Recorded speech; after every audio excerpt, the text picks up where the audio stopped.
Welcome to Boston, Greg. Thank you. So tell us a little bit about who you are and where you come from.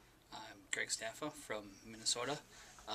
Been homeless the last year now, and set out about a month ago on a over 15,000 mile journey to help other homeless people less fortunate than myself.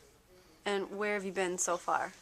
I've been the entire West Coast, down south. Now I'm heading up to Maine, and then the final leg through Kentucky, Illinois, and back to Minnesota. What are you doing in each location? Each location, I'm setting up meeting with different homeless groups, meeting with different activists, meeting with different charities and shelters and stuff like that, kind of learning what they do, how they do it, and kind of compare and contrast the differences between each group and just trying to find out if there's a common thread or what's working and what's not working.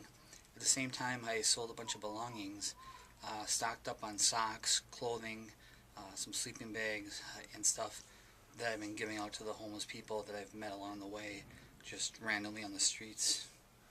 And what about you? Where are you staying while you do this? Sleeping out of the car. I've been living out of my car for the last year, so just living out of the car in a different spot each night.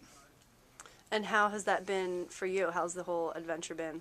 I wouldn't really call it an adventure, just an interesting experience.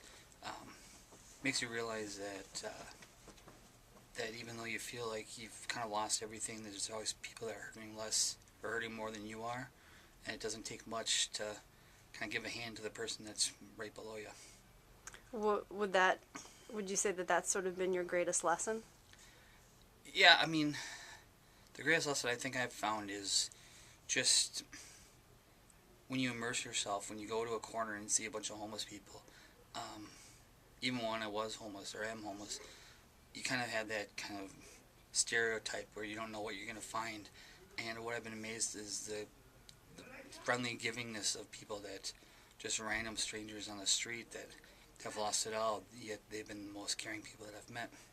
And what else have you learned from state to state? How does one state differ in their approach to homelessness as another? Still absorbing some of that.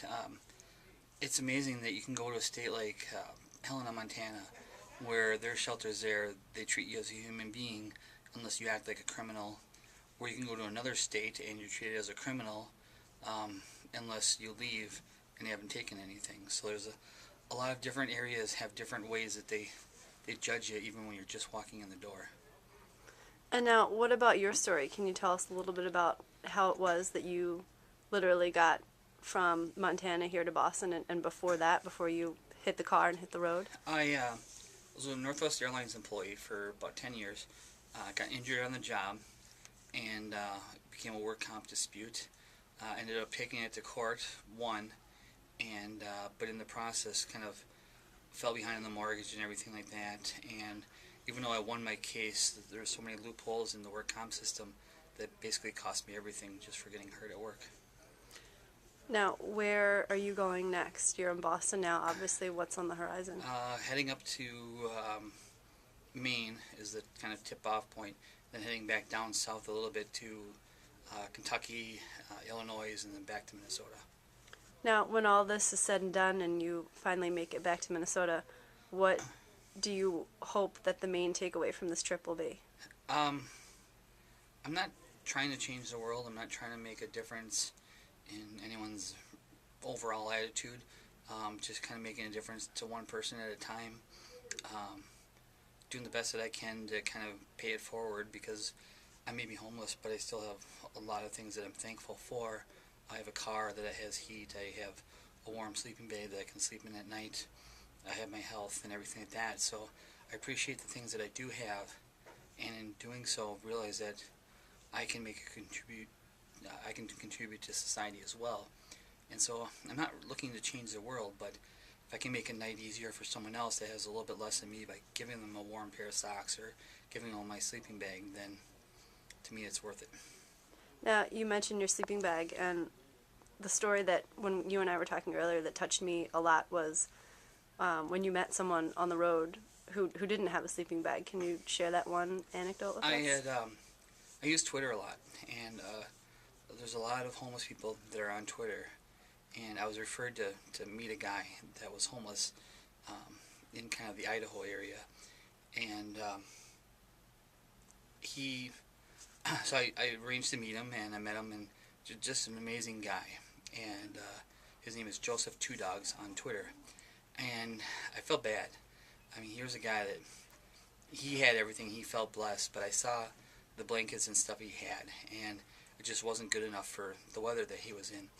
And so I decided to give up my own personal sleeping bag. I had one of those thermal sleeping bags, and it was kind of a on-the-spot decision, but I realized that I had my car. I can turn the heat on. I can, keep warm by keeping the car running.